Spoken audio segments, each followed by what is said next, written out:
예, 성경 속 제국 이야기 시즌 2 제2교시 두 번째 시간 이어나가도록 하겠습니다. 앞에서 살펴본 것처럼 살만에서의 3세와 그의 아버지 아슈르나시르팔 2세는 노골적으로 제국적 야망을 드러냈습니다. 제국의 팽창을, 정복을 계속해서 이루었던 것이죠. 특별히 아슈르나시르팔 2세가 보여줬었던 이런 잔인함은 고대 사회에 아주 그 아시리아의 그 강력함 뿐만 아니라 그 잔혹함을 각인시킨 계기가 되었습니다. 그러나 신아시리아 시대 내내 아시리아가 항상 강력한 왕권을 가지고 있었던 것은 아닙니다. 경우에 따라서는 그 왕권이 약화되었고 그것이 곧 국력의 순간적인 일시적인 약화로 이어졌던 시간이 있었습니다. 바로 아슈르단 3세 때인데요. 아슈르단 3세는 치세 기간 내내 강력한 왕권을 행사하지 못했습니다. 그 이유는 군사령관이었던 샴시일루가 그 군권을 가지고 왕권을 제한했기 때문입니다. 뿐만 아니라 이 기간에 아시리아 제국의 전염병이 퍼지기도 했고 또 이어서 반란이 일어나기도 했습니다. 그리고 반란이 진압하자마자 또 다른 전염병이 창궐하기도 했죠. 결국 이 시간들을 통하여서 아시리아 제국은 일시적으로 국력이 약해졌습니다. 이것은 동시에 레반트 지역에 있었던 여러 나라들, 북왕국 이스라엘이라든지 남유다의 이 국력이 좀 그래도 덜 그 침해를 받는 또 그런 또 반사작용을 얻기도 했었던 것입니다. 또한 하나님께서는 이 기간에 한 선지자를 세웠는데 그것이 바로 선지자 요나였습니다. 요나 선지자는 BC 760년경 활동했던, 즉 BC 8세기에 활동했던 선지자입니다. 위대한 선지자의 시대에 활동했던 그 문서 예언자들이 쏟아졌던 바로 그 시기에 활동했던 선지자이죠. 북왕국 이스라엘의 제13대 왕 여로보암 2세 때 활동했던 선지자였습니다.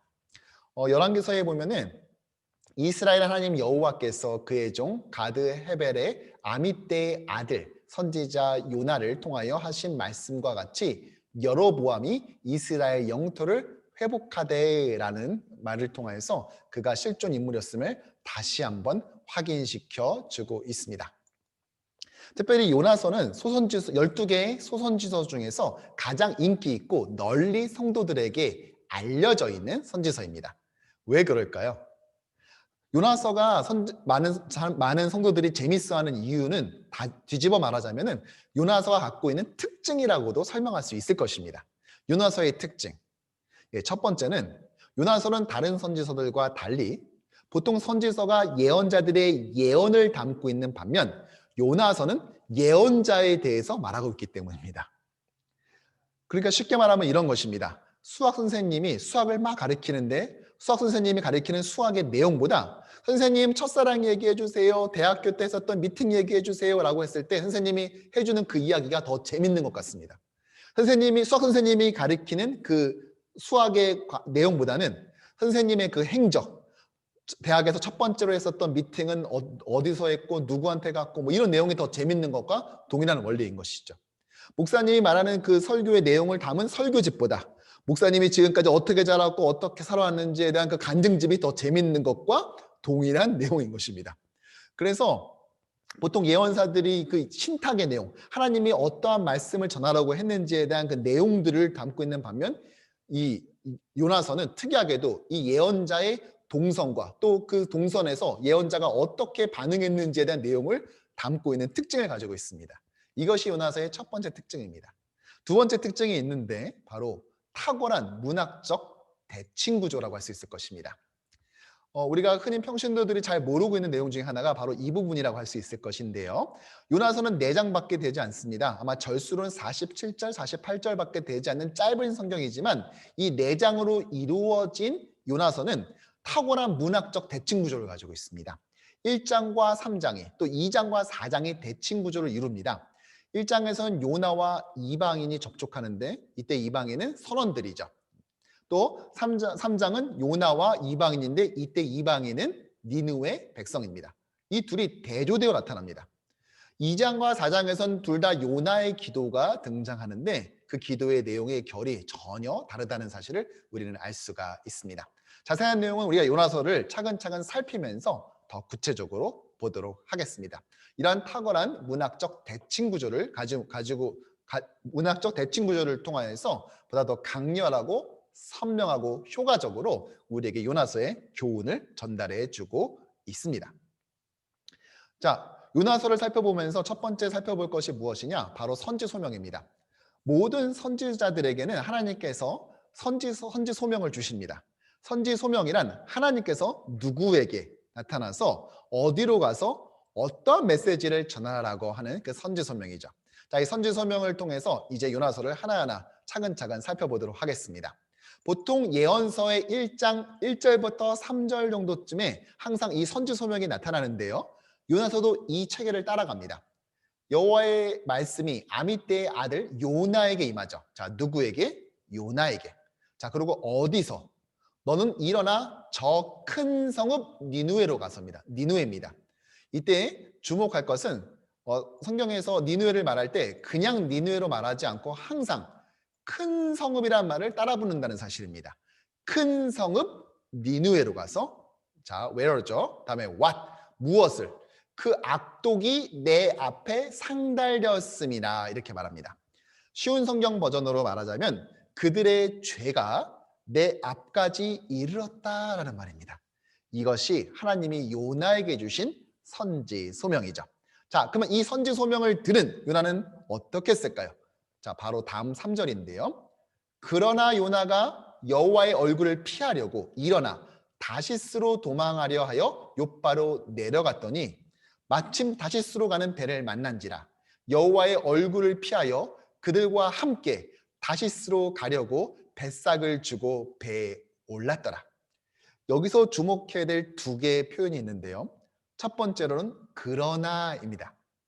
여러분, 아까 1, 2절에서 하나님께서 선지 소명을 줬습니다. 니느웨로 가라. 그런데 바로 그 다음 3절에 그러나 요나는 도망갔다라고 나옵니다. 여러분, 고민한 흔적이 느껴지십니까? 전혀 느껴지지 않죠. 예를 들어서 요나가 고통하며 괴로워하다가 그가 여호와의 낯을 피하려고 다시스로 도망했다라고 나와 있지 않고 하나님께서 이렇게 명령했다라고 하니까 바로 그 다음 절에 그러나 요나는 도망갔다 이렇게 나와 있다는 것입니다.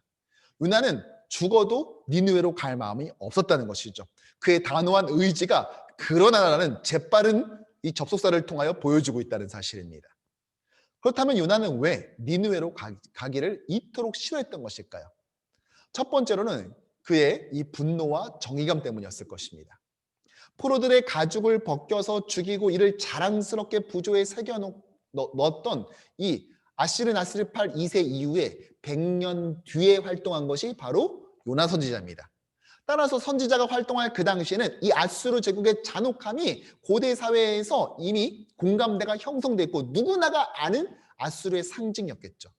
이런 사람들이 구원을 받는다니 이것은 정의롭지 못해. 또 그들에 대한 분노감이 분명히 서려 있었을 것입니다. 두 번째는 아마도 두려움이 있었을 것입니다. 지금은 순간적으로 아스리의 제국의 힘이 줄어 있지만 언제 다시 힘이 세져서 북이스라엘을 쳐들어올지 알 수 없었던 거겠죠. 그래서 요나 선지자는 그들에게 가기를 주저했던 것 같습니다. 그 첫 번째 주목할 단어가 바로 그래서 그러나인 거죠.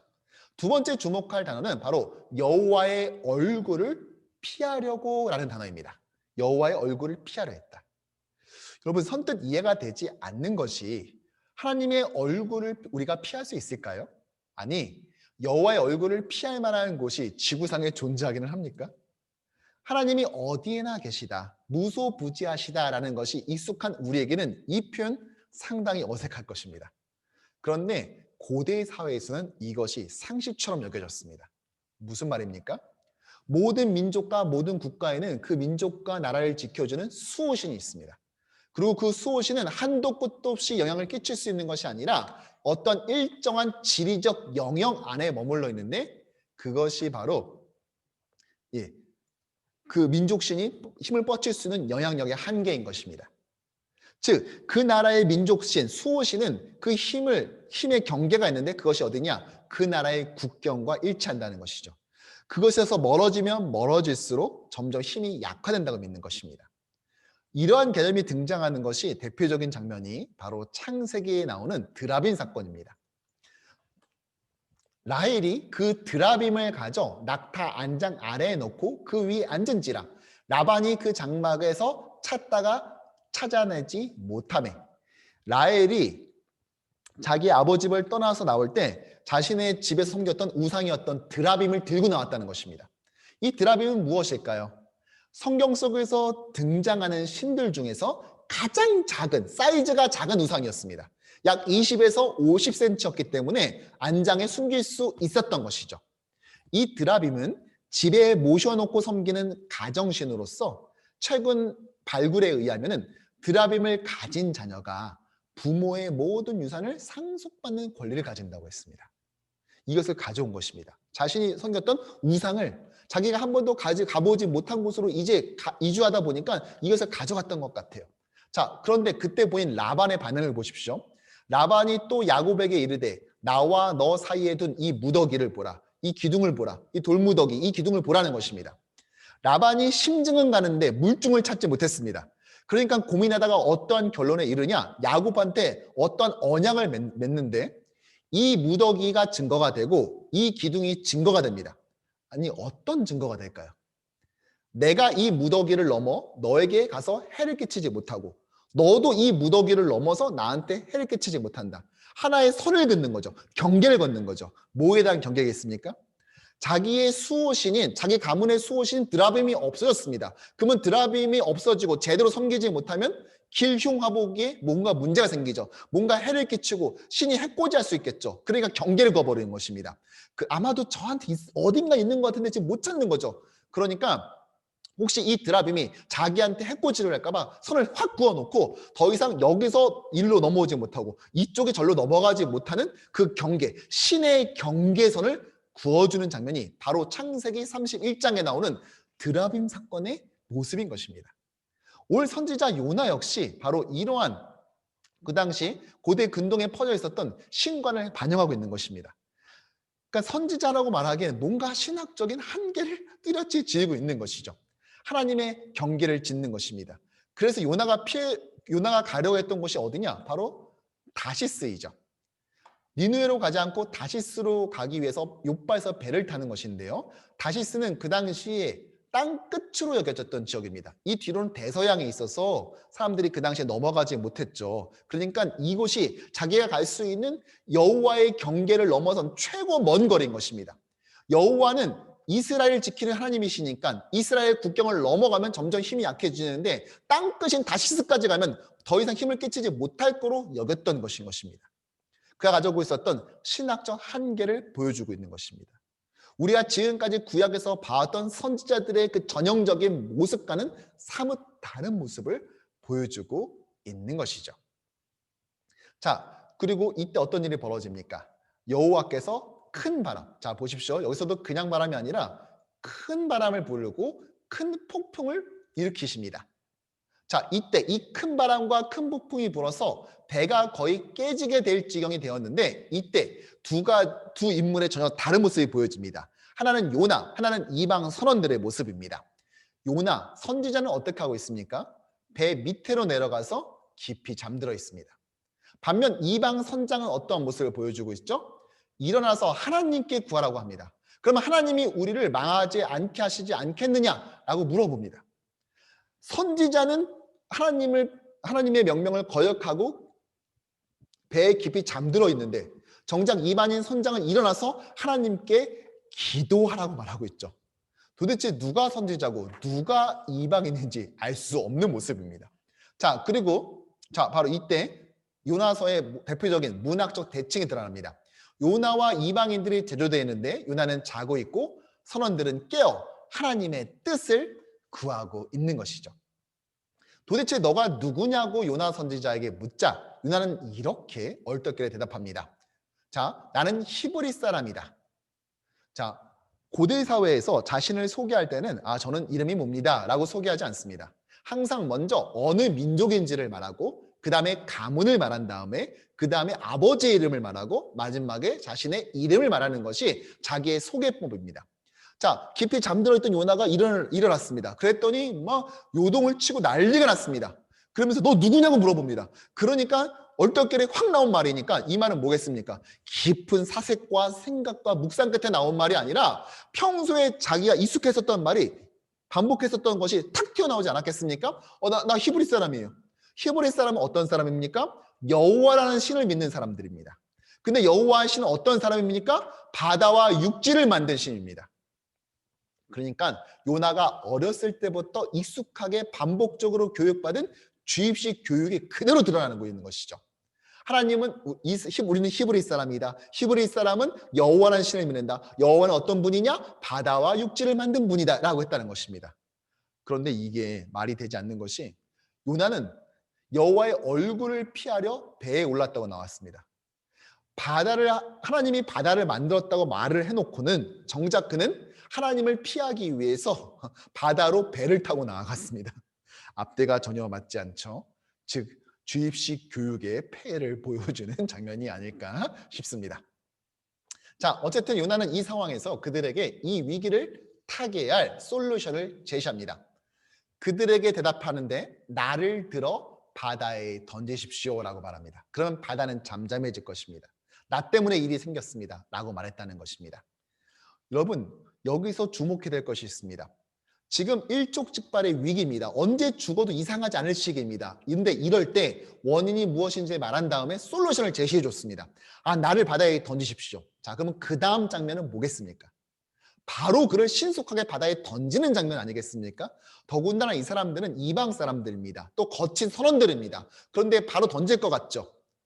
많은 사람들이 놓치고 있는 부분 중에 하나가 바로 그들의 반응입니다. 그들은 즉시 요나를 던지지 않습니다. 대신 무엇을 하냐? 13절에 벳사람들은 육지에 되돌아가려고 노를 졌습니다. 그렇지만 파도가 점점 더 거세게 일어났으므로 헛일이었죠. 그들은 요나를 어떻게든 죽이지 않으려고 했다는 것이죠. 그들은 최대한 자신의 힘으로 벗어나려고 애썼다는 것입니다. 그러나 파도가 너무 거세게 불자 어쩔 수 없이 그들은 어쩔 수 없이 요나를 들어 바다에 던지게 됩니다. 그런데 그 전에 무엇을 하는 줄 아십니까? 회개 기도를 먼저 합니다. 주님 빕니다. 우리가 이 사람을 죽인다고 해서 우리를 죽이지 말아주세요.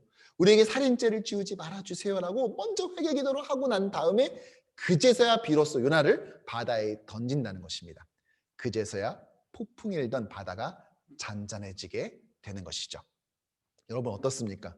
우리가 지금까지 알고 있었던 이방인의 모습, 또 벳사람의 모습, 선원들의 모습과 너무 다르지 않습니까? 이방인들은 잔혹한 사람들이야, 벳사람들은 거친 사람들이야 라고 생각했었던 우리의 스테레오타입, 우리가 가지고 있던 선입견, 전형적인 캐릭터와 너무나 다른 모습을 오늘 보여주고 있다는 것입니다. 또 한 가지 놓치지 말아야 될 것이 있습니다. 요나의 대답입니다. 나를 들어 바다에 던지시오. 여러분, 요나의 이 대답이 여러분 어떻게 느껴지십니까? 요나의 참회, 또 회개가 느껴지십니까? 진실로 그 하나님께 마음을 돌이키고 이제서라도 자신의 죽음으로써 회개하려는 모습처럼 보이십니까? 특히 한국 사람들은요, 세계의 어느 교인들도 떠올리지 않은 한 장면을 떠올립니다. 나를 바다에 던지세요라는 이 장면. 자, 나 자신을 바닷물에 던져주는 장면, 물에 던지는 장면. 무엇이죠? 바로 효녀 심청입니다. 나를 들어서 바다에 던지시오. 그러면 당신들의 앞에 저 바다가 잠잠해지실 것이요. 여러분 그렇습니까? 마치 심청이가 자신의 아빠 신봉사의 눈을 뜨기 위해서 자신의 한 몸 희생했듯이 오늘 요나의 모습이 그렇게 여러분에게 다가오십니까? 여러분 그렇지 않죠. 가만히 보십시오. 그가 제시한 솔루션에는 뭔가 엉성함이 있습니다. 이상한 부분이 있습니다. 오늘 애초에 이 일이 왜 생겼죠? 니느웨로 가라고 했는데 다시스로 갔기 때문에 발생한 일입니다. 원인이 이겁니다. 그러면 솔루션은 무엇입니까? 배를 돌리세요. 제가 니느웨로 가면 해결될 것입니다. 라고 해야 됩니다. 그런데 그는 뭐라고 말했습니까? 저를 바다에 던지세요. 죽이라는 말입니다. 무슨 말이죠? 죽으면 죽었지 니느웨는 안 간다는 것입니다. 마치 내 이 한 목숨 아시리아 군대에 의해서 잔혹하게 죽어갔던 그 많은 죽은 영혼들을 달래는 제물로 내 한 몸 던지리이다. 어쩌면 이런 신념이었을지도 모르겠습니다. 끝까지 요나가 가지고 있었던 그 아집이 적나라하게 드러나는 그 말이 바로 나를 바다에 던지시오라는 말인 것입니다. 결국 요나는 선원들을 자살 방조죄를 뛰어넘어서 살인 사건의 종범으로 만들 뻔했습니다. 이로써 하나님의 니느웨를 향한 구원 계획을 막으려 했습니다. 정말 막혔을까요? 니느웨를 향한 하나님의 이 구원의 메시지는 정말 좌절됐던 것입니까? 아니죠. 하나님께서는요, 이미 준비하셨습니다. 어떻게 하셨냐? 여호와께서는 이미 큰 물고기를 예비하셨고 요나를 삼키게 하셨습니다. 그래서 밤낮 3일을 물고기 뱃속에 있었다는 것입니다. 이 3일을 잘 기억해 주십시오. 그리고 물고기 뱃속이라고 지금 말을 했습니다. 물고기 뱃속 하면 대부분 다 떠오르는 장면이 이겁니다. 요나서 하면 이 피노키오가 물고기 이 고래 뱃속에 있었던 것을 떠올립니다. 많은 사람들이 이것을 생각해요. 여러분 정말 이게 맞을까요? 사실은 요나서 하면 제일 유명한 장면이 사실은 이거죠. 여러분 이 물고기의 정체가 무엇입니까? 지난 시간 오랜 시간 동안 요나서 하면 떠오르는 장면 중에 하나가 이 물고기가 무엇일까 하는 것입니다. 어떤 사람들은 고래라고 말하고 또 다른 사람들은 또 다른 물고기라고 말합니다. 성경은 그저 큰 물고기라고만 말을 하죠. 그러나 지난 150년 동안 치열한 논쟁은 무엇이었냐? 어떻게 사람이 물고기 뱃속에서 3일 동안 생존이 가능하냐는 것입니다. 이것이 어떻게 가능하냐는 것이죠. 아니 물속에 들어가면 수압도 있어야 되고 물도 들이칠 텐데 산소 공급은 어떻게 하며 물고기 뱃속에서 나오는 그 많은 위산과 위액은 어떻게 버틸 수 있냐는 것입니다. 여러분 생각은 어떻습니까? 결국은 유대인들조차도 이것을 역사적 사건으로 믿지 않아서 요나서는 실제 사건이 아니라 탈무드처럼 종교적 교훈을 주기 위한 일종의 미드라시다라고 가르쳤습니다. 저는 이것이 역사적 사건이라고 믿는데 큰 어려움이 있다고 생각하지는 않습니다. 왜냐? 창세기 1장 1절 태초에 하나님이 천지를 창조하시니라는 말씀을 믿을 수 있는 자라면 요나가 3일 동안 물고기 뱃속에서 생존할 수 있다는 것을 못 믿을 이유가 없기 때문입니다. 말씀 한마디로 무에서 유는 창조하시는데 사람을 요나를 물고기 뱃속에서 3일 동안 생존하는 것은 불가능하다고 말하는 것은 앞뒤가 안 맞는 말 아닙니까? 저는 이것을 그냥 그래서 역사적으로 믿는데 큰 어려움이 없습니다. 그런데 문제는 많은 사람들이 어떻게 이것이 가능하냐? 또 이 물고기 만약에 가능하다면 이 물고기의 어종은 도대체 뭐냐? 이거 가지고 싸우느라고 정작 요나서가 주는 교훈은 놓치고 있다는 사실이었습니다. 결국 이놈의 물고기는 얼마나 큰지 요나만 삼킨 것이 아니라 요나서가 우리에게 주고자 한 그 교훈마저도 싹 다 삼켜버릴 지경이 된 것이죠. 우리는 요나서를 통해서 어종 탐색이나 어떻게 이것이 가능하냐고 막 따지는 것에 포커스를 맞추는 것이 아니라 요나서가 주는 교훈, 특별히 이 큰 물고기가 주는 요나서 2장의 교훈이 무엇인지에 초점을 맞춰야 될 것입니다. 그것은 무엇일까요? 바로 요나가 한 말입니다. 요나는요, 여호와께 기도했을 때 이렇게 말했습니다. 내가 스올의 뱃속에서 부르짖었다. 앞서서는 물고기의 뱃속에 있었다고 말을 했는데 지금은 스올의 뱃속에 있다고 말을 합니다. 스올이 무엇이죠? 바로 죽음을 말을 하죠. 즉 물고기 뱃속은요, 스올의 뱃속인 것입니다. 고래의 뱃속도 아니고 그것이 다른 것을 의미하는 것이 아니라 무슨 잠수함이나 여객선에 있거나 이런 것을 말하는 것이 아니라는 것이죠. 수중 호텔에 머물렀다 이런 말이 아니라는 것입니다. 이 큰 물고기가 결국 말하고자 했던 것은 죽음을 상징했다는 것입니다. 실제로 물고기 뱃속에 있지만 이것이 결국 예표했던 것은 수올이라는 것이죠. 실제로 예수님은 이렇게 말씀을 하시죠. 이 악하고 음란한 세대가 표적을 구하나 나는 선지자 요나의 표적밖에는 보일 표적이 없다. 무엇입니까?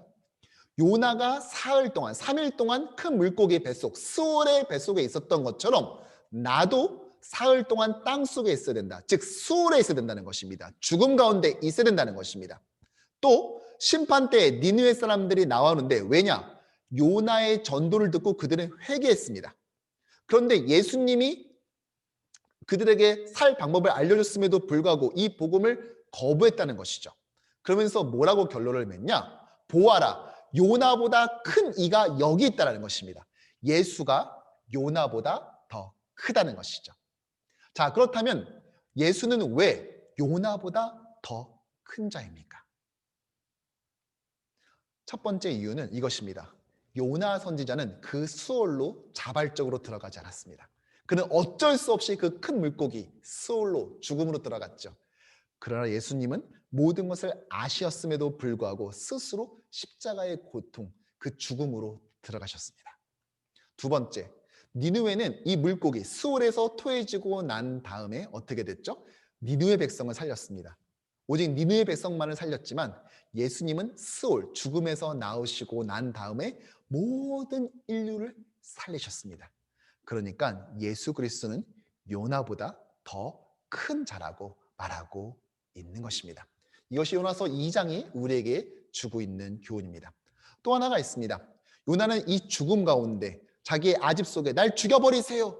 내가 니느웨 백성 구원하는 꼴을 볼 바엔 차라리 죽고 말겠습니다. 라고 했습니다. 그의 아집, 아주 그들을 향한 강한 분노감이 그 안에 있죠. 그런데 그가 3일 동안 스올에 있으면서 어떻게 되었을까요? 그의 고집, 그의 아집이 이 회개 기도를 통하여서 죽어지는 것을 깨닫게 됩니다. 즉 그리스도인으로 말하자면 중생, 완전히 죽어짐을 경험하는 거죠. 다시 살아나기 전에 그 죄에 대해서 죽음을 경험하는 건 말입니다. 갈라디아서 2장 20절처럼 내가 그리스도와 함께 십자가에 못 박혔나니 라는 것이 바로 요나서 2장에서 요나 선지자에게 벌어진 일이라는 것입니다. 그래서 요나서 2장이 전부 다 요나의 회개 기도로 이루어져 가득 차 있는 것을 우리는 알 수 있죠. 자, 3일 동안 요나는 자신의 자아가 죽어지는 것을 경험했습니다. 그리고 다시 물 밖으로 나오게 됩니다. 물고기가 토해내지게 된 것이죠. 자, 다시 중생을 한 것입니다. 새 사람이 되어진 것이죠. 그래서 여호와께서 두 번째로 요나에게 임합니다. 왜냐면 다시 태어났으니까 두 번째 선지 소명을 주시는 거죠. 내용은 동일했습니다. 큰 성읍, 다시 니느웨가 아니라 큰 성읍 니느웨로 가서 내가 너에게 명령한 것을 선포해라 라고 말했다는 것입니다. 자, 이때 니느웨를 이렇게 소개합니다. 사흘 동안 걸을 만큼 니느웨는 하나님 앞에서 큰 성읍이었다. 다시 태어난 요나는 정말 그가 온전히 하나님의 뜻을 따랐던 걸까요? 또 니느웨는 얼마나 큰 성읍이었길래 계속해서 큰 성읍이라고 말했을까요? 예, 사흘 동안 즉 3일 동안 걸어야 될 만큼 큰 성읍이었다고 오늘 말하고 있습니다. 자, 니느웨는 이쪽 메소포타미아 지역에 있는 티그리스강 상류에 있는 도시인데요. 바로 이 지역입니다.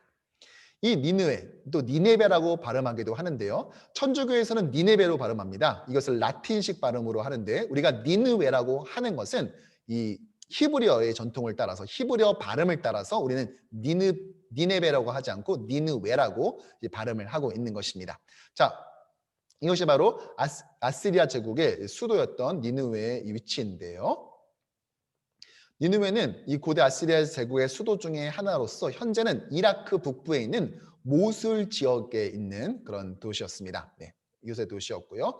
센나케리브 왕 때 이곳이 아주 번창하게 됩니다. 센나케리브는 구약 성경에서는 이 사네립이라고 나와 있습니다. 우리 3교시 때 우리가 보다 구체적으로 이 사네립 왕에 대해서 살펴보도록 하겠습니다.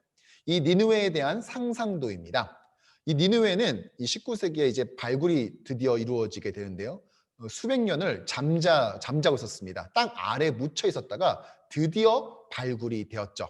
자, 이 발굴된 것을 보면은요, 니느웨는 사흘 동안 걸어야 될 만큼 큰 성읍이었다.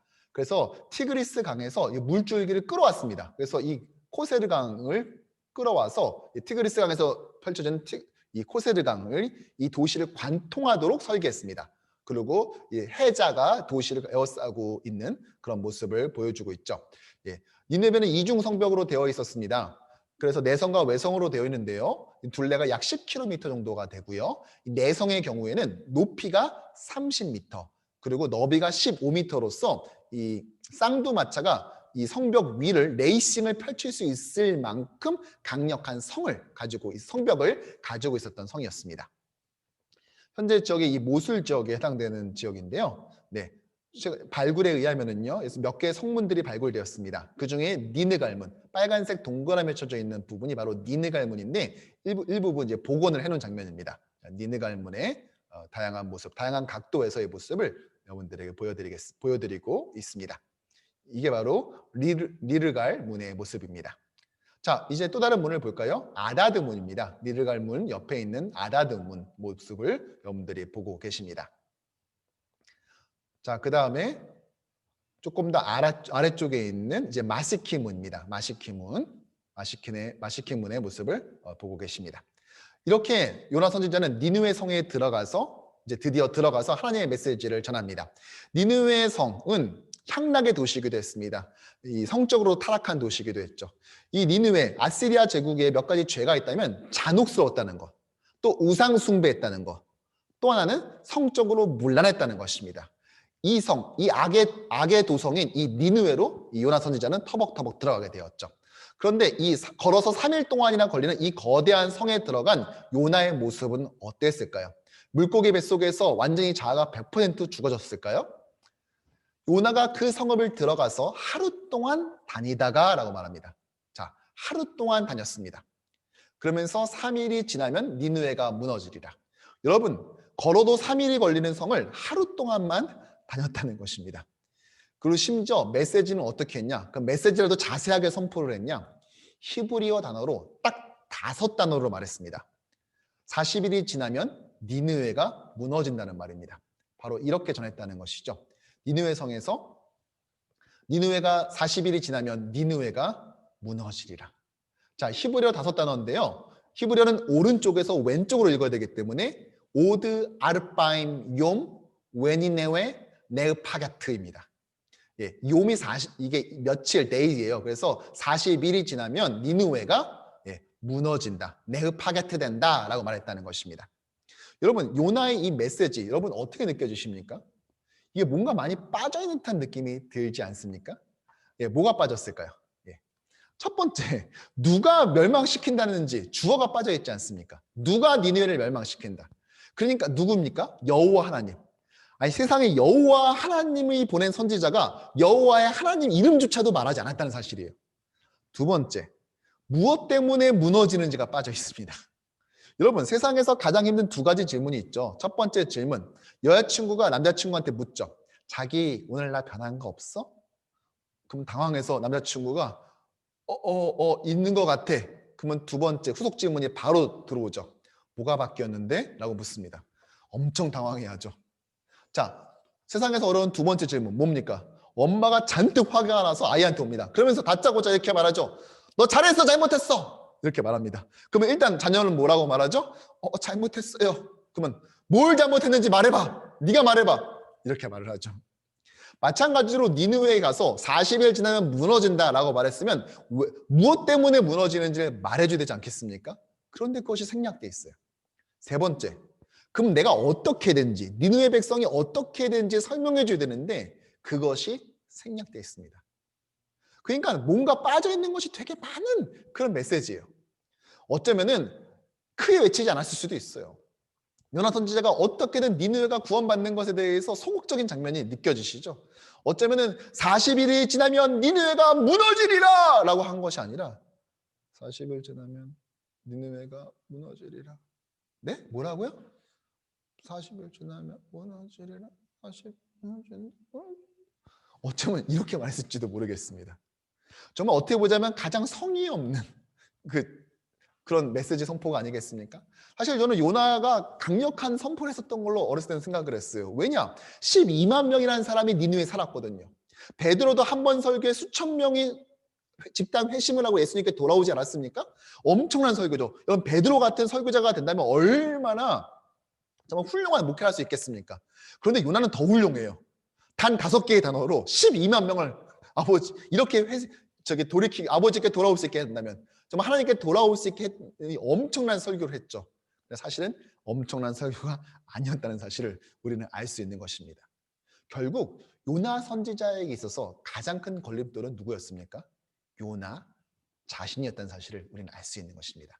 물고기 뱃속에서 회개하고 나왔지만 다시 태어나고 두 번째 소명을 받았지만 그는 완전하게 회개되지 않았다는 사실을 요나 선지자의 한계를 우리는 느낄 수 있다는 것입니다. 자, 이때 무너지라는 단어 네으파게트를 좀 더 집중적으로 보겠습니다. 이 네으파게트는요, 물체를 돌리다 또는 뒤집는다라는 의미를 가지고 있습니다. 그래서 파괴하다, 전복되다라는 첫 번째 의미가 있죠. 실제로 창세기 19장에서 소돔과 고모라의 멸망을 예언할 때 소돔과 고모라가 뒤집어질 것이다 라고 했습니다. 네우파게트 된다, 멸망한다 라는 뜻을 가지고 있습니다. 이것이 네우파게트의 첫 번째 뜻입니다.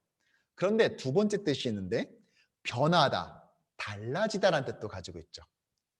사무엘상 10장에서 사울이 성령을 받고 변화될 것이라고 말하면서 이 단어 네우파게트가 사용됩니다.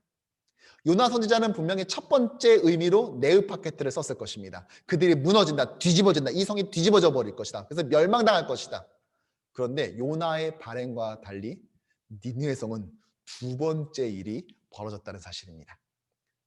니느웨 사람들이 하나님을 믿고 금식을 선포하고 높고 낮은 자를 막론하고 굵은 베옷을 입은지라 그 일이 니느웨 왕에게 들려지게 되고 그 결과 어떤 일이 벌어집니까? 왕이 보좌에서 일어납니다. 그리고 왕복을 벗고 굵은 베옷을 입고 제 위에 앉으니라.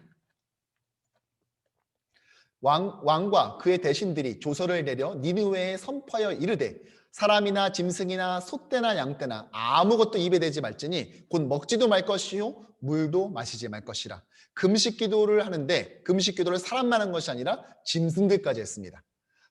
사람이든지 짐승이든지 다 굵은 베옷을 입을 것이요 힘써 하나님께 부르짖을 것이며 각기 악한 길과 손으로 행한 강포에서 떠날 것이라. 하나님이 뜻을 돌이키시고 그 진노를 그치사 우리가 멸망하지 않게 하시리라. 그렇지 않을 줄을 누가 알겠느냐 하신지라. 자, 니느웨 백성들의 이런 금식을 동반한 회개를 보시고 하나님께서는 어떻게 하셨을까요? 하나님이 그들이 행한 것, 곧 그 악한 길에서 돌이켜 떠난 것을 보시고 하나님이 그 뜻을 돌이키사 그들에게 내리리라고 말씀하신 재앙을 내리지 아니하시니라. 하나님께서는 그들을 용서하시고 그들에게 살 길을 내어주셨습니다. 3장에서 나오는 두 번째 대조이죠. 자, 요나와 이방인, 즉 니느웨 주민이 대조되어 있는데 요나의 불성실한 선포가 이루어진 반면 그 불성실한 선포를 들은 니느웨 주민은 하나님께 나와서 회개했다는 것입니다. 이것이 바로 요나서 3장이 우리에게 보여주는 대조이죠. 문학적 대칭 구조인 것입니다. 자, 이에 대한 요나의 반응은 4장에 기록되어 있는데 분명했습니다. 매우 싫어하고 성을 내었죠. 그리고 그는 곧이어서 두 번째 기도를 올려드립니다. 첫 번째 기도는 큰 물고기의 뱃속에서 드린 회개 기도였지만 4장에서 나오는 두 번째 기도는 하나님께 성을 내는 기도였습니다. 내가 이럴 줄 알았습니다. 내가 이래서 다시스로 도망가려고 했던 것입니다. 왜냐? 주님께서는 은혜로우시고 자비로우시고 또 노하기를 더디하시고 인애가 커서 재앙을 내리지 않는 하나님인 줄을 내가 알았습니다. 지금 요나가 화를 내고 있는데 화를 내고 있는 이유가 무엇입니까? 하나님의 자비하심 때문입니다. 하나님의 자비하심 때문에 화를 내는 것입니다. 뭘 달라고 했는데 안 줘서 화를 내는 것이 아니라 하나님이 너무 은혜로우시고 너무 자비로운 것이 화가 난다는 것입니다. 그래서 그가 하나님께 드린 기도, 간구가 있습니다. 무엇을 기도했을까요? 여호와여 원하건대 이제 내 생명을 거두어 가소서. 사는 것보다 죽는 것이 내게 나음이라. 무슨 말입니까? 요나는요 하나님께 기도를 하는데요 차라리 죽여달라고 기도합니다. 여러분, 이게 우리가 알고 있는 선지자의 전형적인 모습과 맞습니까? 선지자들의 캐릭터와 동일합니까? 도대체 누가 선지자고 누가 이방인지 헷갈릴지경이 계속해서 반복이 되는 것을 우리가 알 수 있죠. 그러나 요나는 끝까지, 이게 바로 요나의 두 번째 구조, 요나의 대칭 구조 두 번째입니다. 이 요나의 기도의 부분인데요. 2장의 기도는 회개지만 4장의 기도는 하나님의 자비하심을 못마땅히 하는 바로 그런 기도인 것이죠. 그러나 요나는 끝까지 자신의 뜻을 굽히지 않습니다. 포기하지 않아요. 자신의 희망과 소망을 포기하지 않습니까? 아니, 혹시 알아요? 지금이라도 니느웨 백성들이 마음을 돌이켜서 회개를 철회하고 하나님께 대들고 하나님께 다시 반격을 가할지 누가 알겠습니까? 그러면 니느웨 성이 멸망당할 수도 있지 않습니까? 이 적은 확률에도 불구하고 요나는 끝까지 여기서 기댑니다. 그래서 요나가 성읍에 나가서 그 성읍 동쪽에 앉습니다. 그리고 초막을 짓고 그 성읍에서 무슨 일이 일어나는지를 계속해서 지켜봅니다. 내가 지켜보겠다는 것입니다. 멸망당하나 안 망하나. 자, 요나의 이때 지켜보는 심정은 어땠겠습니까? 네, 좀 꼭 회개에 대해서 아무 일도 벌어지지 않았으면 이것이 아니라 지금도 늦지 않았어. 지금이라도 돌이켜봐. 지금이라도 하나님께 거역해봐. 하나님께 대들어봐. 제발 좀. 너네 원래 그런 애들이잖아. 너네 잔혹한 애들이잖아. 너네 피도 눈물도 없는 애들이잖아. 너네들이 어떻게든지 생각을 해봐. 지금이라도 너네들의 그 포악한 성격을 드러내. 아마 이랬을 것입니다. 그래서 니느웨 성이 지금이라도 멸망당하는 그 꼴을 꼭 보고야 말겠다라고 했을 것입니다. 이 니느웨 성에 대한 관람을 선지자가 하고 있는 것이죠. 자, 이때 요나에게 필요했던 것은 무엇이겠습니까? 그렇죠. 바로 팝콘과 콜라이죠. 팝콘과 콜라를 먹어가면서 이 니느웨 성의 멸망을 관람하고자 했을 것입니다. 그러나 그런 일이 벌어졌겠습니까? 하나님께서는 대신에 다른 것을 보여주시죠. 이 팝콘과 콜라를 들이밀면서 이 니느웨 성의 멸망을 간절히 원했던 요나 선지자에게 하나님께서는 하나의 표적을 보여주시는데, 하나님 여호와께서 박넝쿨을 예비하사 요나를 가리게 하셨으니 이는 그의 머리를 위하여 그늘이 지게 하여 그의 괴로움을 면하게 하려 하심이라. 요나가 박넝쿨로 말미암아 크게 기뻐했다. 여기서 또 크게가 등장하는 것을 여러분 주목해 보시기 바랍니다. 요나가 왜 크게 기뻐했습니까? 갑자기 생긴 박넝쿨. 하나님께서 유전자 조작을 통해서 하셨는지, 아니면 하나님의 특별한 성분의 이 성장 촉진제를 줬는지 모르겠지만, 이 식물이 갑자기 이렇게 막 풍성해져서 이 열사의 태양을 가려줬고 요나는 기뻐했다는 것입니다. 위로를 얻었다는 것이죠. 그런데 이것이 오래 가지는 않았습니다. 하나님이 이번엔 벌레를 보내셔가지고 이튿날 새벽에 박농쿨을 싹 다 갉아먹게 하십니다. 시들어버리죠. 이때 요나는 어떻게 하냐? 해가 뜰 때 하나님이 뜨거운 동풍을 예비하셨고, 해는 요나의 머리에 쪼임에 요나가 혼미하여 스스로 죽기를 구하여 사는 것보다 죽는 것이 내게 나으니라. 요나의 두 번째 자살 충동이죠. 자살을 간청하는 것입니다. 하나님 앞에 자기를 죽여달라고 하나님께 두 번째 간구하죠. 차라리 날 죽여달라고 말을 하는 것입니다. 그리고 9절에서 이렇게 말하죠. 하나님이 묻습니다. 요나에게 이르되 네가 이 박넝쿨로 말미암아 성내는 것이 옳으냐? 야, 너 이것 때문에 지금 나한테 화내는 것이 맞다고 생각하니? 라고 묻자 그가 뭐라고 말하냐? 내가 성내어 죽기까지 할지라도 옳으니라. 암요, 옳다마다요. 저 화나서 지금 미쳐버릴 지경입니다. 화나서 죽을 지경입니다. 라고 대듭니다. 여러분, 놀라운 것은요, 이것이 요나 선지자가 요나서에서 남긴 마지막 말이라는 사실입니다. 선지자가 마지막에 남긴 말이 주님 맞습니다. 저 그냥 죽어버릴게요. 저 죽여주세요. 라는 말이 세 번째 자살 청원, 살인 청원이 바로 요나가 선지자가 말한 마지막 말이라는 것입니다. 하나님께서는요, 2절 더 이어가서 마치십니다. 여호와께서 이르시되 네가 수고도 아니하였고 재배도 아니하였고 하룻밤에 났다가 하룻밤에 말라버린 이 박넝쿨도 아꼈거늘 하물며 이 큰 성읍 니느웨 좌우를 분별하지 못하는 12만 명이 있다. 내가 어찌 그들을 아끼지 않겠느냐. 이렇게 끝을 내죠. 주목할 것은 요나서가 하나님의 질문으로 끝난다는 사실입니다.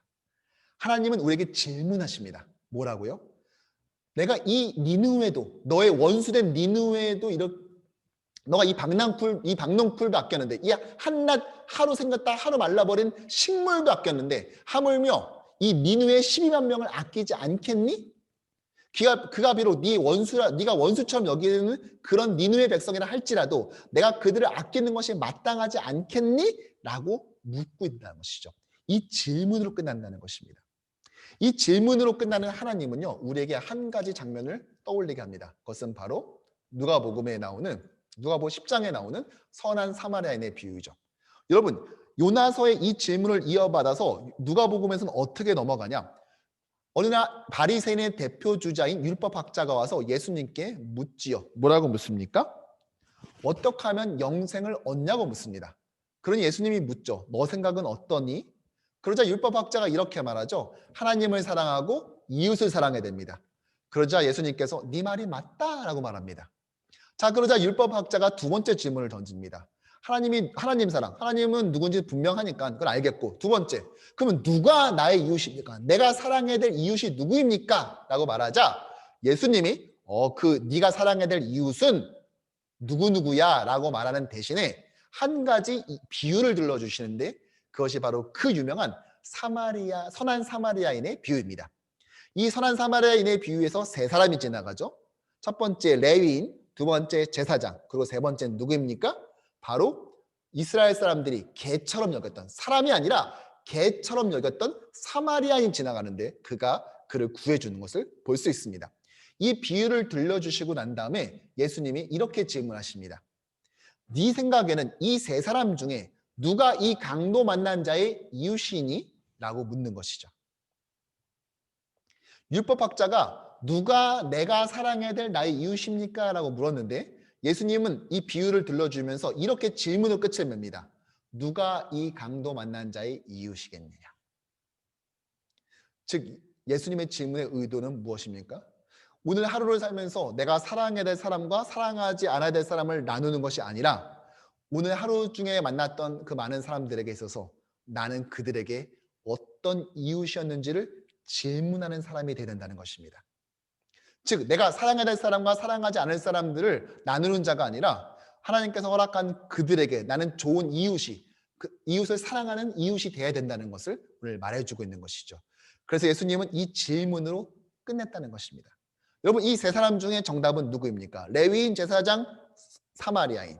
네, 사마리아인이죠. 그러나 율법학자는 끝까지 자존심상 사마리아인이라고 말할 수는 없었던 것 같습니다. 그는 이렇게 대답합니다. 자비를 베푼 자니이다. 그의 갖고 있는 스테레오타입, 선입견, 또 아집과 고집은 차마 사마리아인, 실제로 벌어진 일도 아니고 지금 꾸며서 만든, 교훈을 주게 만드는 비유임에도 불구하고 끝까지 사마리아인이라는 말은 자기 입으로 내뱉을 수 없었던 것입니다. 자비를 베푼 자니라 대명사 처리를 해버리고 말죠. 마치 요나처럼 말이죠. 요나가 어떻게 합니까? 네, 요나 역시 끝까지 이 아집을 버리지 못하고 있지 않습니까? 우리는 오늘 이 본문에서 이 요나서에 숨겨져 있는 나의 모습을 봐야 된다고 합니다. 봐야 된다고 생각합니다. 요나는 곧 나라는 것을 우리는 인정해야 된다는 것이죠. 여러분, 요나서를 읽으면서 우리는 왜 저렇게밖에 못하지? 라고 생각하는 것이 아니라 내가 요나이구나라는 것을 깨달아야 된다는 것입니다. 요나와 같은 그 아집을 버리지 못하고 있는 것, 그것이 바로 나의 모습은 아닌가. 하나님의 자비하심에 못마땅해 하고 있는 것, 그것이 정작 나의 모습은 아닌지 우리는 돌이켜 봐야 된다는 것이죠. 오늘 요나서를 보면서요, 저는 그림을 통해서 요나서를 보다 입체적으로 보길 원합니다. 자, 요나서를 보면은요, 이 요나서를 표현한 몇 가지 그림 중에 제가 두 가지를 가져와 봤습니다. 첫 번째는 미켈란젤로가 그린 이 선지자 요나의 모습입니다. 이 바티칸에 있는 시스타나 성당에 있는 천장 프레스코인데요. 미켈란젤로는 여러분 잘 아시다시피 레오나르도 다빈치 또 라파엘로와 더불어서 르네상스의 3대 거장입니다. 천재적인 조각가이자 화가이기도 했죠. 사실 조각가가 먼저였던 이 미켈란젤로가 개인적으로 가장 어려운 시기에 3년 동안 진액을 쏟아가며 그려낸 필생의 역작이 바로 이 프레스코 벽화인데요. 작품 해설을 해드리자면요. 먼저 뒤에 이 부분을 보시면 식물이 보이죠? 무엇이겠습니까? 네, 뜨거운 햇살에 가려졌던 넝쿨이죠. 박넝쿨이죠. 자, 두 사람도 있습니다. 자, 두 사람. 자, 뒤쪽에 있는 사람은 구원을 기다리는 니느웨 사람, 앞쪽에 있는 사람은 바다에 요나를 던지려고 했었던 선원의 모습들입니다. 자, 이번에는 물고기의 모습을 볼까요? 물고기. 요나의 허벅지에 입을 대고 있는 물고기는 이게 곧 있어서 요나를 집어삼키려는 이 물고기의 모습입니다. 근데 큰 물고기인데 크게 안 보이죠? 그것은 바로 원근법과 단추법으로 그렸기 때문이에요. 더 먼 곳은 작게, 더 가까운 쪽은 크게 그리는 이 미술 기법 때문입니다. 자, 이번에는 요나의 얼굴을 주목해 주시겠습니까? 어떻습니까? 겁을 먹으면서도 불만 있는 표현이죠. 하나님의 명령을 따라야 되는 것은 알겠지만 차마 순종하기 힘든 얼굴이죠. 마치 그들은 하나님, 그들은 멸망당에 마땅합니다라는 그런 얼굴의 표정 아닙니까? 자, 이번에는 손의 모습을 봐주시겠습니까? 손의 모습은 어떻습니까? 네. 자신이 하나님의 명령을 따르지 않는 이유를 적대국인 니느웨에게 돌리고 있는 모습, 저들 때문이에요, 저 사람들 때문이에요 라는 그런 손동작을 보여주고 있는 것이죠. 하나님, 저들은 우리의 원수 아닙니까? 근데 왜 하나님은 우리 하나님인데 저들을 구원하려고 하십니까? 라는 그 손동작의 모습을 보여주고 있는 것이죠. 저는 주목해야 될 것이 바로 이 위치라고 생각을 합니다. 이 천장에는요. 이 성당 천장에는 요나만 그려진 것이 아니라 7명의 선지자의 모습이 그려져 있어요. 근데 위치를 봐주시겠어요?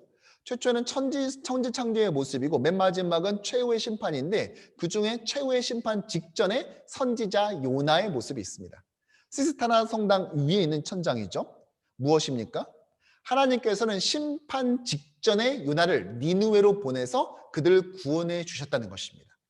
하나님께서 이런 것처럼 우리에게 심판 전에 끊임없이 지금도 늦지 않았다, 지금도 늦지 않았다라고 하면서 계속해서 그 손을 내밀어 주시고 또 우리는 또 다른 요나가 되어서 그들에게 손을 가서 그 메시지를 전해야 된다는 그 교훈을 담아주고 있는 것이죠. 자, 또 하나의 작품을 보겠습니다. 바로 틴토레토라는 그 미술가가 그린 작품인데요. 이탈리아의 화가이면서 베네치아 학파입니다. 이탈리아의 학파가 이제 크게 보자면 베네치아 학파와 피렌체 학파를 볼 수 있는데 피렌체 학파는 레오나르도 다빈치라든지 라파엘로가 여기에 속해 있고 이 베네치아 학파는 이 틴토레토나 또는 티치아노가 여기에 해당됩니다. 피렌체 학파 같은 경우에는 편안하고 온화한 구조와 색감과 그래서 귀족적인 느낌을 주는 반면 이 베네치아 학파는요 강렬하고 역동적이고 극적인 내용을 다루고 있습니다. 자, 이 틴토레토가 그린 대표적인 작품 그리스도의 십자가 처형이라는 작품입니다. 엘그레코는 뭐라고 말했냐면은 이 세상에서 최고의 그림이 바로 이 틴토레토가 그린 그리스도의 십자가 처형이다라고까지도 말했습니다. 예, 역동적인 장면이 딱 이렇게 여러분들 엿볼 수가 있죠. 그가 요나에 대해서도 그렸는데요. 예, 베네치아에 소장되어 있는 이 작품입니다. 자, 이 작품, 이 요나라는 작품인데 이것을 앞선 미켈란젤로의 작품과 대조해서 보겠습니다. 자, 차이점이 느껴지십니까? 먼저 이 미켈란젤로는 큰 물고기가 요나를 삼키려고 하는 장면인 반면에 이 틴토레토의 작품은 큰 물고기가 요나를 토해내는 장면을 그리고 있습니다. 자, 그리고 나이대를 좀 봐주시겠습니까? 미켈란젤로는 하나님께 반항하는, 혈기로 반항하는 젊은이의 모습인 반면에 틴토레토의 요나는 이 3일 동안 수월에서 거의 죽었다 살아나서 정확히 말하면 완전히 죽었다 살아난 게 아니라 완전히 죽고 그다음에 살아난 것이죠. 네, 이 죽을 고생을 해서 그런지 완전 늙은 나이 든 노인의 모습. 이제는 더 이상 혈기를 버리고 하나님의 뜻에 순종하겠다라고 하는 지혜로운 노인의 모습처럼 묘사되는 그 차이점을 보여주고 있습니다. 시기상으로는 미켈란젤로의 작품이 먼저 그려졌고 그 후에 틴토레토의 작품이 그려져 있습니다. 따라서 틴토레토의 작품에는요 미켈란젤로의 작품을 이미 본 사람으로서 그것에 대한 반응을 담고 있는 그런 요소도 담겨져 있습니다. 보다 더 구체적으로 보자면요 이 타원형 캠퍼스 한가운데 이 노인의 모습을 한 요나가 거대한 물고기의 뱃속에서 나오는 장면이죠. 자, 물고기의 모습을 주목하겠습니다. 마치 상상 속 무서운 괴물의 모습이죠. 죽음의 형벌을 상징하는 뾰족뾰족한 송곳니와 이 거친 콧김을 내뿜는 무서운 모습을 보여주고 있습니다. 자, 이번에는 손과 발의 모습을 보겠습니다. 예, 오른손과 오른발은 땅에 나와 있습니다. 그러나 왼발은 아직까지 물고기 뱃속에 머물러 있죠. 이제 막 포기하고 나와 있는 듯한 모습, 이제 막 탈출을 하고 있는 모습입니다. 자, 왼손의 모습을 봐주시겠습니까? 왼손은 펴서 요나 자신의 의지와 고집을 포기하고 있습니다. 자, 아까는 어떻게 하고 있었죠? 요나가 쟤들 때문이에요. 미켈란젤로의 작품에서 그렇게 돼 있죠. 그 혈기를 부리면서. 그러나 지금은 하나님 다 내려놓습니다라고 하듯이 왼손을 뻗치고 있는 모습을 보여주고 있습니다. 자, 이번에는 요나 왼쪽에 또 다른 사람이 있습니다. 누굴까요? 아마도 여호와 하나님으로 생각이 됩니다. 여호와 하나님이 죄인을 구원하려는 의지가 표현되어 있는 것이죠. 자, 특별히 손 모양을 봐주시겠습니까? 손 모양이 어딜 가리키고 있습니까? 아래쪽에 있는 박농풀을 가리키고 있죠. 미켈란젤로의 작품에서 요나가 쟤들 때문이에요 라고 말을 하는데 이 작품에서는 하나님이 그 손동작에 대한 그 대답, 요나가 가리키는 그 혈기에 대한 대답을 하듯이 박농풀을 가리킵니다. 마치 요나서 4장 9절과 11절처럼 너 하루 있다가 하루 없어진 박농풀도 저렇게 위하면서 12만 명이나 되는 사람을 내가 아끼는 것이 마땅하지 않니? 라는 그 질문과 교훈을 던지시는 하나님의 모습을 담아내고 있는 듯한 그런 표현을 담고 있습니다. 이제 아래쪽에 천을 봐주시겠습니까? 요나선의 이야기는요, 예수님의 십자가 죽음과 부활을 예표하는 이야기입니다. 예수님, 물고기 뱃속은 예수님의 3일 동안 죽음, 수호를 말하고 있죠. 자, 그런데 그 수월, 예수님의 3일 동안의 죽음은 무엇을 거쳐서 됐습니까? 십자가를 통해서 됐습니다. 즉, 이 붉은 천은 예수님의 십자가에서 흘린 피를 상징하는 것이죠. 이 붉은 천을 통해서 수월의 물고기 뱃속에 들어간 듯한 그런 모습을 가지고 있는 것입니다. 즉, 모든 죄의 대가를 치르신, 또 그리고 다시 토해내신, 즉 수월 가운데 나오신 부활하신 예수님의 모습을 담아내고 있는 것입니다. 이렇게 이 두 개의 작품을 통하여서 우리는 요나서를 보다 더 입체적으로 또 다른 각도로서 살펴보았습니다. 오늘 이 내용을 마치면서 요나서의 교훈을 5가지로 정리해 보겠습니다. 첫 번째, 하나님은 세상의 주관자 되신다는 것입니다. 하나님은 세상을 경영하시는 분이라는 것이죠. 하나님은 아시리아 강대국 아시리아도 멸망시킬 수 있는 분이고, 또 거대한 풍랑을 몰아치기도 하시며 그치기도 하십니다. 또한 큰 물고기를 준비하기도 하시고 은하를 삼키기도 하시며 그 안에서 생존을 유지하는 장치를 마련하기도 하시고 또 토해내기도 하십니다.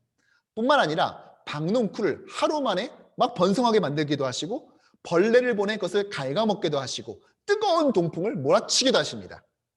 즉 하나님은 식물, 곤충, 어류, 바람, 또 북이스라엘 당시의 약소국, 또 아시리아 제국 같은 강대국 모두를 운영하시는 분입니다. 이 이스라엘 하나님, 야곱의 하나님 이렇게 말하다 보니까 계속 이 약소국인 북이스라엘의 하나님처럼 보이지만 아니라는 것입니다. 창조의 모든 피조 세계 전체가 이 땅의 모든 식물, 어류 할 것 없이 모두가 다 주권자 하나님 손에 놓여져 있다. 즉 하나님의 세계의 경영을 보여주고 있다는 것입니다. 또한 큰 폭풍, 큰 물결, 큰 물고기, 큰 성읍을 통하여서 하나님의 거대한 스케일을 보여주는 것입니다. 무엇입니까? 우리는 계속 나의 하나님, 하나님 저를 좀 도와주세요, 저를 위로해 주세요 하다 보니까 어느 순간 하나님을 너무 작게 여기는 부분이 있어요. 그러나 하나님은 이렇게 거대한 분이기도 하시다는 것입니다. 즉 하나님의 하나님의 세밀한 디테일뿐만 아니라 하나님의 스케일을 우리는 기억해야 된다는 것입니다. 많은 사람들이 유대인들만을 위한 구원자 메시아를 기다렸지만 하나님은 모든 열방을 위한 구원자라는 사실을 하나님께서 구약 버전으로 그들에게 보여주셨다는 것입니다. 우리 역시 하나님을 나만의 하나님이 아니라 이 거대한 역사를 운영하시는 하나님이심을, 그러니까 하나님의 스케일을 잊지 말아야 할 것입니다. 두 번째 교훈은 무엇일까요? 하나님은 모든 사람을 구원하신다는 것입니다. 즉 하나님 나라의 경계가 어디까지냐는 것입니다. 유대인들은 어디로 여겼습니까? 요나는 어디까지로 여겼죠? 이스라엘 레반트까지입니다. 우리를 구원해 주세요. 우리의 하나님이시잖아요. 이스라엘 하나님이시잖아요. 우리를 구원해 주세요. 그런데요, 하나님은요, 하나님의 나라는 이스라엘에 멈춰 있는 것이 아니라 열방을 향해 뻗쳐 있다는 것입니다. 즉 하나님은 구원을 이루어 가시되 하나님의 백성 선민 이스라엘뿐만 아니라 모든 인류, 하나님의 형상을 가진 모든 사람을 향한 선교의 열정을 가진 분이라는 사실을 요나서를 통해 보여주고 있습니다. 실제로 요나는 자신이 살고 있는 문화권을 뛰어넘어서 이 교차 문화권, 타문화권 단기 선교사로서의 역할을 감당하는 것을 우리는 알 수 있습니다. 요나서의 핵심 메시지는 사실 2장 9절입니다. 구원은 여호와께 속하였나니라. 하나님 우리만을 구원해 주세요. 우리만 구원하셔야 돼요가 아니라 구원은 여호와의 주권에 속해 있습니다. 그러니 그분의 손에 달려 있습니다. 그런데 그 하나님은 어떤 하나님이십니까? 디모데전서 2장을 보면 하나님은 모든 사람이 구원을 받으며 진리를 아는 데 이르기까지를 원하시는 분이라는 사실을 우리에게 말해주고 있는 것이죠. 즉 우리가 선교의 열정을 가져야 될 그 이유를 보여주고 있는 것입니다. 자, 예수님은 어떻습니까? 예수님 역시도 이 모든 인류의 구원자 되신 예수님을 보여주고 있죠. 수로보니게 여인을 찾아가서 그의 소원을 들어주기도 하시고 또 백부장의 믿음을 칭찬하기도 하십니다. 백부장은 당시 어떤 사람이었습니까? 이스라엘을 압제하던 로마의 군 공무원이었습니다. 그런데 그를 가리켜 이만한 믿음을 이스라엘에서 내가 보지 못했다라고 말하지 않습니까? 예수님은 모두의 구원자라는 것이죠. 뿐만 아니라 예수님이 십자가에 못 박혔을 때 죄패 뭐라고 써 있었죠? 나사렛 예수 유대인의 왕. 그런데 그것이 유대인이 당시에 사용했었던 아람어뿐만 아니라 이 로마어, 즉 라틴어와 헬라어로도 기록되어 있습니다. 그 당시 세계의 모든 언어로 기록되어 있다는 사실을 보여주는 것이, 대표적 언어를 보여주는 것이죠. 즉 예수님은 그 순간 십자가에 못 박히신 순간 유대인만을 위한 구원자를 못 박힌 것이 아니라, 유대인의 죄만을 위해서 구원받은 못 박히신 것이 아니라, 수월 가운데로 들어간 것이 아니라 모든 인류의 구원자가 되기 위해 들어가셨다는 사실을 보여주고 계신 것이죠. 자, 요나서가 가르쳐준 세 번째 교훈은 무엇입니까? 하나님은 기도에 응답하신다는 것입니다. 이것이 하나님 나라를 이 땅에 심는 하나님의 방식입니다. 하나님은 2장에서 요나의 회개 기도를 들으십니다. 또한 풍랑일 때 1장에서 드린 선원들의 기도도 들어주셨습니다. 3장에서 니느웨 백성들이 회개하자 그 기도도 들어주십니다. 이렇게 하나님께서는 우리의 기도에 들으시고 반응하시고 응답하신다는 것입니다. 심지어 4장에서 요나가 응석바지처럼 하나님께 대들면서 하는 기도의 조차까지도 하나님께서는 반응하시는 모습을 보여주시는 것을 우리는 알 수 있습니다. 따라서 중요한 것은 무엇입니까? 화려하게 기도하고 거창하게 기도하는 것이 아니라, 설사 그것이 하나님을 향한 원망이라 할지라도, 하나님을 향한 우리의 성토라 할지라도, 상한 심정이라 할지라도 하나님께 나아가서 한탄하고 하나님 앞에서 넋두리를 하며 하나님 앞에서 외쳐 부르는 것이 맞다라는 것입니다. 예수님께서 우리에게 말씀하시죠. 지금까지 너희가 내 이름으로 아무것도 구하지 아니하였으나 이제 내 이름으로 구하라고 말씀하셨습니다. 악한 자도 자기 자식에게 좋은 것으로 줄 알거든 하물며 하늘에 계신 하나님께서 우리에게 좋은 것으로, 즉 성령을 주시지 않겠느냐라고 말씀하신 예수님의 말씀을 우리는 기억해야 된다는 것입니다. 우리는 매일마다 좋은 것, 성령을 구해야 됩니다. 우리는 성령을 이미 받은 자이죠. 성령이 내주하시죠. 안에 계시죠. 따라서 우리가 구해야 될 성령은 무엇입니까? 네, 성령, 우리 안에 내주하신 이미 계신 성령님께서 우리를 성령 충만, 즉 우리의 의지와 성품을 하나님 성령께서 통제하시고 통치하시도록, 완전히 지배하시도록 위해서 우리는 기도해야 된다는 것입니다. 자, 세 번째, 요나서의 교훈은 하나님은 자비하시기에 반드시 우리에게 또 다른 기회를 주신다는 것입니다. 이것이 바로 하나님 나라를 심는 방식이죠. 여러분, 하나님은요, 우리가 한번 잘못했다고 해서 그 사람을 바로 버리지 않습니다. 창세기부터 요한계시록까지 우리가 알 수 있는 하나님의 분명한 성품이 있습니다. 하나님의 패턴이 있습니다. 무엇입니까? 하나님은 반드시 회개할 기회를 주십니다. 어나더 찬스를 주신다는 것입니다. 요나가 하나님 앞에 대들고 반항하자 그에게 선지자 자격을 박탈해버리고 라이센스를 취소시켜버리지 않고 그를 물고기 뱃속에 집어넣어서 그를 회개시키고 사람 만들어서 다시 사용하십니다. 이것이 하나님의 방식이죠. 어떤 사람이 요나를 이렇게 표현하더라고요. 자신의 원수까지도 사랑하시는 하나님이 싫었던 반항적인 선지자의 불온한 이야기. 정말 기가 막히지 않습니까? 실제로 니느웨로 가라는 말씀을 듣기 싫어서 이스라엘에서 무려 3,200km나 떨어져 있는 다시스로 가려 했었던 선지자입니다.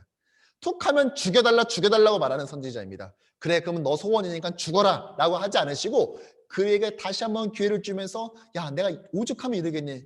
이게 마땅하지 않겠니? 내가 걔를 살리는 것이 마땅하지 않겠니? 라고 질문하시는 하나님, 계속해서 기회를 주시는 하나님을 우리는 기억해야 된다는 것입니다.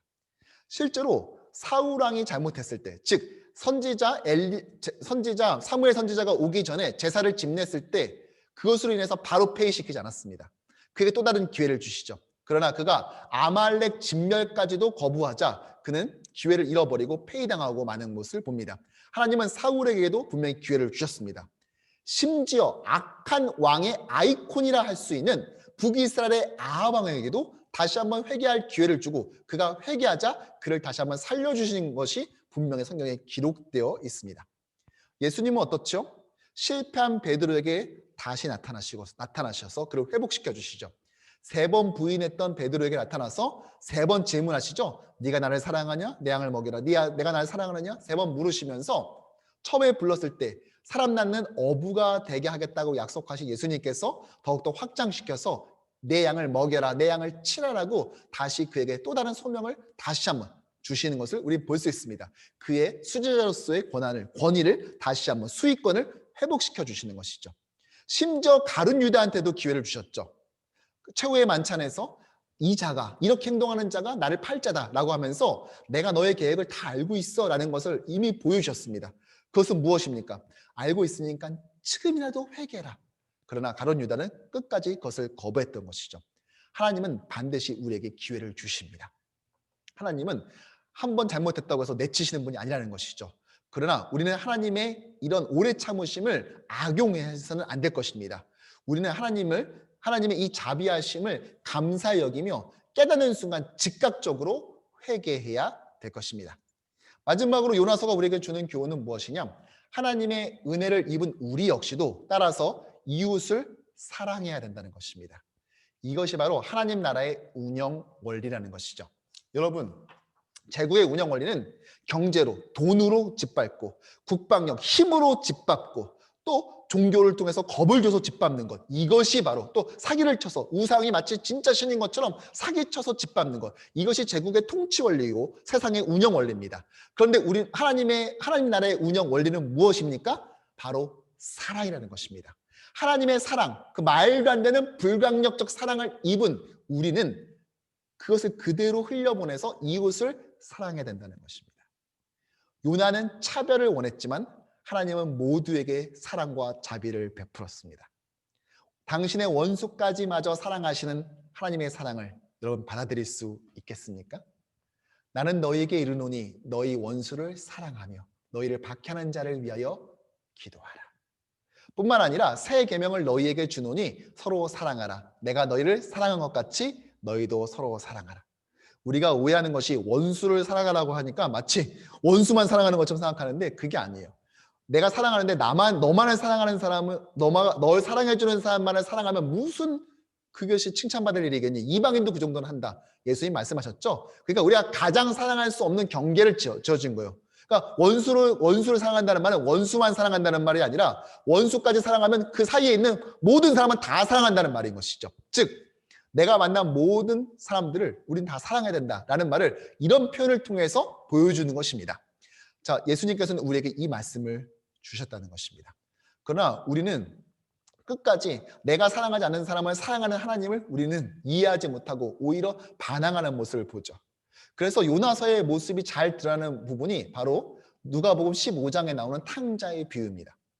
여러분, 탕자의 비유에 두 명의 탕자가 나오죠. 첫째 아들 탕자와 둘째 아들 탕자. 요나서 1, 2장은요. 둘째 아들 탕자입니다. 유산을 미리 땡겨받아서 아버지의 품을 떠났던 둘째 아들 탕자의 모습이 바로 요나서의 모습이죠. 하나님의 뜻을 떠났던 탕자. 자, 요나서 3, 4장은요. 어떻습니까? 예, 첫째 탕자의 모습을 가지고 있죠. 아버지의 유산을 다 털어먹고 돌아온 동생을 아무런 조건 없이 그냥 온전히 받아들인, 포용해준 아버지의 못마땅해 했었던, 아버지의 자비를 못마땅해 했던 첫째 아들 탕자처럼 요나도 니네 백성이 회개하자 그것을 못마땅해 했던, 하나님의 자비를 못마땅해 했었던 요나의 모습이 투영되고 있는 것, 이것이 바로 요나서의 모습이라는 것입니다. 결국 무슨 말입니까? 우리는 결국 첫째 탕자 또는 둘째 탕자의 모습을 가지고 있다는 것이죠. 우리는 요나서를 통해서 우리 자신을 우리 자신을 돌아보고 성찰해야 될 것입니다.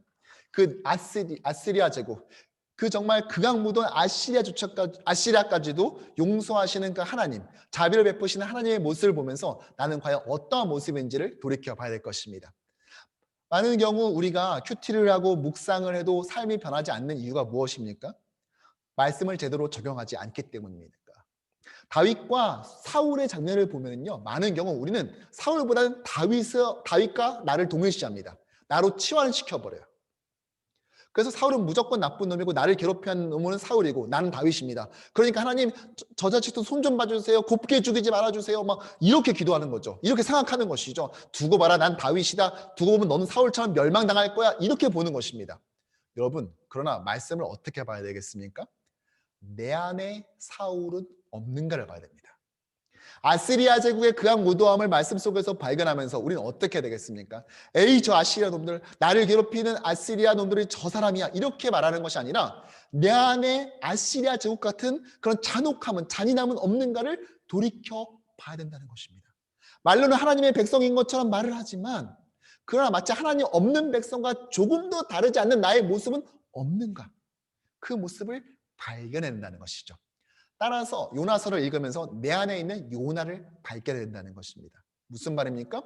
하나님은 주권자입니다. 하나님의 세계 경영을 의심하지 말아야 된다는 것입니다. 식물, 곤충, 어류, 바람, 약소국, 강대국 모든 것을 운영하는 것이 바로 나의 아버지이심을 우린 기억하고 그것으로 인해서 우리는 위로받아야 되는 것입니다. 하나님의 스케일을 우린 잊지 말아야 된다는 것이죠. 두 번째로 하나님은 그 하나님께서는 모든 백성을 구원하기를 원하신다는 것입니다.